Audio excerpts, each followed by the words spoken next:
talo fatu le paia ma le mamalu le tatou atunu o e olo o mawhai o na sila mai nea fiafi le tatou pokalami. Ia o lea ua mātou au wai whaatasi le nea fiafi e wā fo i le sila mai le tatou atunu. E nei au whai pese ua lewa fo i o na lau sila fia i lunga o whaasala launga. Ia o lea whatu ato e mawhai o na whaatasia nea fiafi. O na o le tatou pokalami. Wa ana le pokalami le ia e whapene le mawhai o na to e wa ia le au whai pese Tama Ole ia o bangalo tulava. Ia o lo mātou whaatasia i ma le sunga ia Hitilepi. Leute ia ma le kofā ia Taua Mauga. Ia ma Tupa'i. Se tasi fo i oli i wa lausila fia fo i le tatou atunui. Ia. Sa le lava malo whaafitai le o maua ia nisi nei o. Ia whaafitai fo oa maua masia wanoe te malanga mai ai ma tatou mafuta whaatasi tatou prokala. Ai le leia tuosi e tau whaamatala ina. Ia se tala anga pupu fo ra foi pesel le Tama Ole e whaafonga le tatou atunu. Ia ma lea fo foi na mai ra foi pesel. Na lo whaafitai. O te loa e umia se whaamatalanga o leo foi pese lea Tama Ole. Wa o leo foi pese o se o foi pese a Tama ua mawai atu fo i o le neinu. Ia ua o leo foi pese lea sa masalo o iainis fo i le atunu o lo lato silafia. E o leo lua ia foi pese lea sa ia iaso ia ma fai ei whaafifianga fo i o siwa. Sa whaonga ila me o pu fo i e ia ma la aula ia nei. Ia ma selo fo i sa whaonga ai apa. Ia o le whaili mumua na sa tau avea le ngole le Tama Ole. Ia pita ia ne ua whaasolo inga mātutua. Ia ma ua maali liu fo inis. Alo o iei lava nisi o lo soifua mai teimi nei. Ia ona taatia i lava lea se ia o fo ila ina o mai le teimi nei o mātou tūlai mai.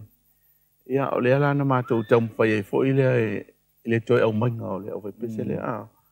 Sa mātou sisiri fo ila e na i tu a fo iwa. Mali watu tu a o soifua mai teimi lea. Ia sa mo mai le fisosoani mo mātou. Ia ma o mai le tele o pese sa la tau fatuina fo i nao na po. Ia o lo o mātou whaonga ina le teimi nei. Ia ma ua tele ana whaonga mai fo isi au fai pese ma la tau puea mai. Ia pi o le amatanga mai le na. O le ala ua nei teimi o mātou la le e teimi nei masaro i fo inisi vāanga tau ave atua fo i lava le ingoa lava le o le au fai pese. Malo whaafitai pe ia leo manino fo isia vāenga ae lelei. Le tele au whātua fo e Tama Ole ia pe whiuna e tau maua kuira sono. E nisi o fai pese wa la tupe au mai le teimi le nei. Ae whaafitai lao la mole ava noa le niwe la si whaafoka le atunu inisi o tātou whātunga. Ia ma manino yo me tō tino le Tama Ole ae lelei. E le pese le te iloe au o tātou wa matai le nei a fiafi. Pese le o whae ngoi na Faleolo Le Eleele o Loimata. Tua si e te whaamutala ina fo i le pese. O le pese le sa tusia whaatau lava i le taimi o te malanga inga Faleolo. Wa e motinoa lava o aso umae e malingi alo i mata i Faleolo i taimi e malanga atu ai. Ma le taimi e malanga mai ai. E wa a sauni whanau po nisi fo i o mātua e o malanga atu. Ia e vai ale fitangisi fo i ma Misia o mātua po. Ia e whapena fo i la a o na malanga mai nisi e whailoa i fia e malingi alo i mata. Ia o nisi fo i o whai ngā uo e whapena. E malanga le Tama ia e whapena fo i o na malanga le teine ia e maua le nganga na o le whaanonoa ia pe ia e mai ai lesi. O le winga lana na whatu ale nei pese.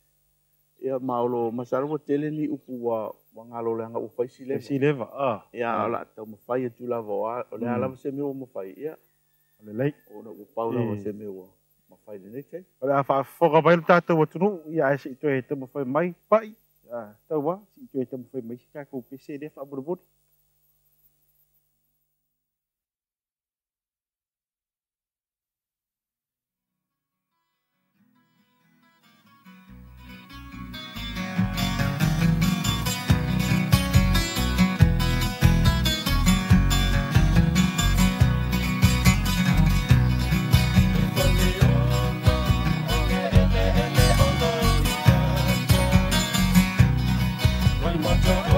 fia o e fo iwa mafatia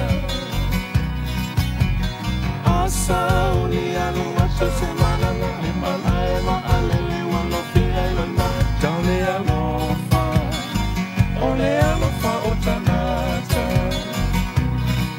Ole alofa Ole alofa o tanata